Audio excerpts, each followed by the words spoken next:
Our next speaker is Dr. Amol Navathe. Dr. Navathe is a senior medical officer in the Office of the Assistant Secretary for Planning and Evaluation.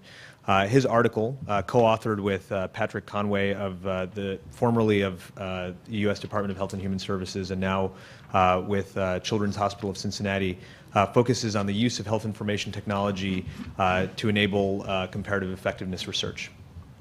Thanks, Sachin. So, as Sachin mentioned, we, in our commentary, discussed the link between health IT and research data infrastructure.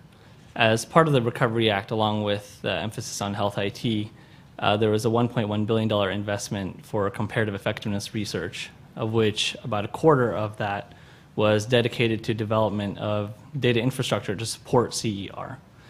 So there's clearly a link between health IT and research data infrastructure, particularly along a couple of directions. So one, for example, health IT, as it's integrally focused on capturing more and more data, can then actually contribute that data to the research data infrastructure.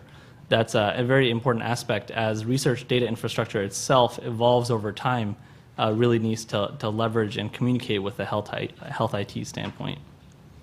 In the other direction, CER has a very important role in informing the future of health IT, particularly the adoption of health IT into different kinds of delivery innovations. It's precisely research motivated by programs such as the CER program that can inform the advancements going forward for health IT. So the work that health IT has stimulated, particularly along the standpoints of creating common standards for actually sharing data, so linking and networking data, is very important for research data infrastructure, and particularly along one dimension, and that is the development of distributed data networks. Distributed networks, in contrast to central repositories of data, hold a lot of promise for not only capturing a greater set of data, but also for surmounting many of the challenges that exist in actually engaging many different data partners to contribute data. Completeness of data, as you probably imagine, is very important for the research world, particularly along many of the different dimensions. So from a clinical aspect, to be able to study rare conditions, for example, conditions that exist in less common populations, priority populations, also along non-clinical lines. So from a study of different payment incentives, different delivery system reform. Going forward, we outlined 4 key principles for the link between CER and health IT. One is utilizing the data that health IT brings together with research data infrastructure as a strategic asset, particularly toward making the health system a learning health system. Secondly, we must leverage public and private partnerships. So along the lines of distributed data networks, there are several initiatives that exist in the private sector. And similarly, as part of the CER program and more broadly speaking within HHS, there are several initiatives for distributed data networks in the federal government.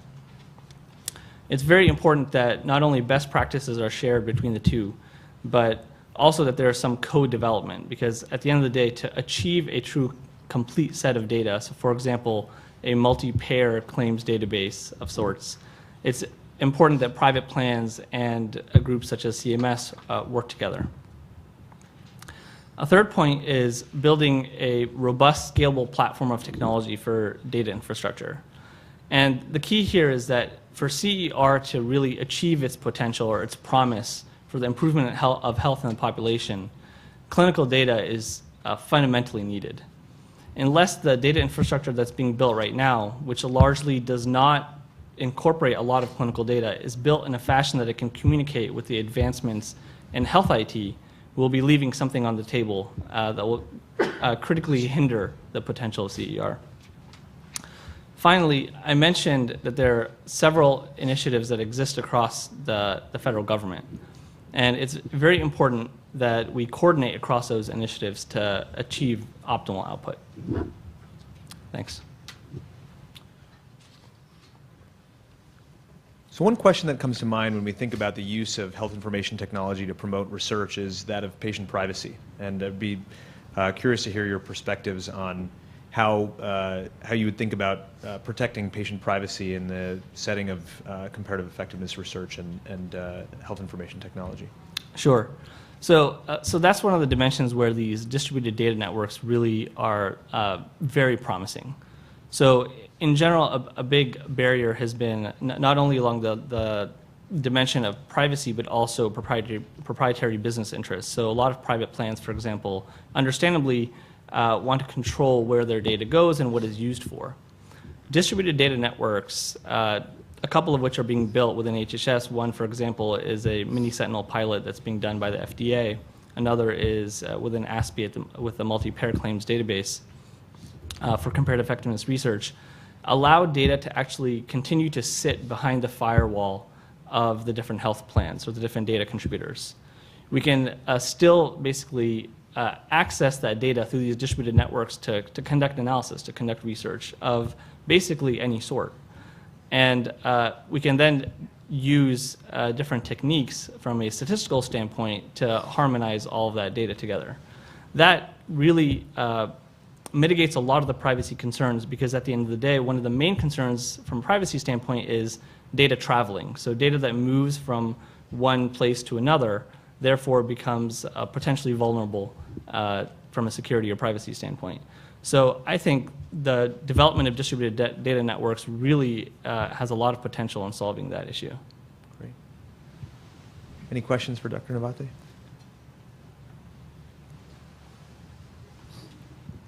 It's Peggy Eastman again with Oncology Times newspaper. One of the concerns about CER has been that subpopulations of patients might be sort of lost in the shuffle, that when you compare one treatment against another, there might be smaller populations of patients who perhaps could benefit from a treatment, but they would be lost in the particular study. So how would you see coupling CER with HIT perhaps benefiting those subpopulations, smaller populations of people with a given disease? Sure. So I think there's really two dimensions on which CER and Health IT can work together to make progress towards that issue. One is simply completeness of data. So as EHRs are able to capture more and more data and contribute that or incorporate that into the research data infrastructure, there'll be more data on those subpopulations such that we can achieve statistical significance as we evaluate those conditions.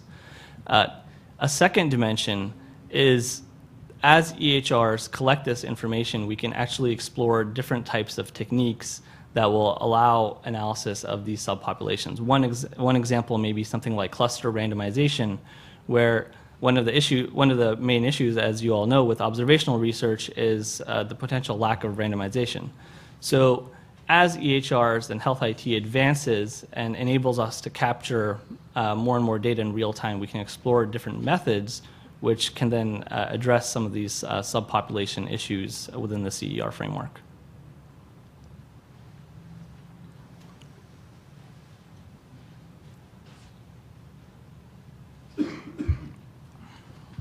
Hi, I'm Joan McClure from NCCN. Coming from the cancer world, I'm kind of acutely interested in CER and some of the limitations on the data because we don't have very good clinical data coded.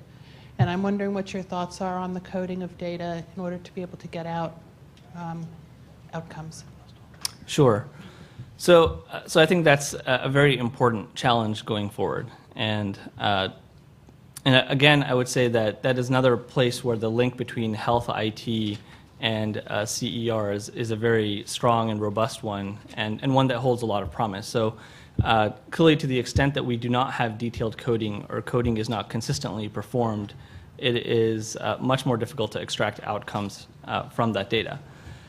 To the extent that we developed more and more advanced EHR and EMR systems, we can actually then validate or do greater auditing of the type of coding practices that are employed. As that advances, that's greatly going to improve just the validity of the data, and therefore the quality of the research that can then overlie that data will improve and potentially address some of those concerns.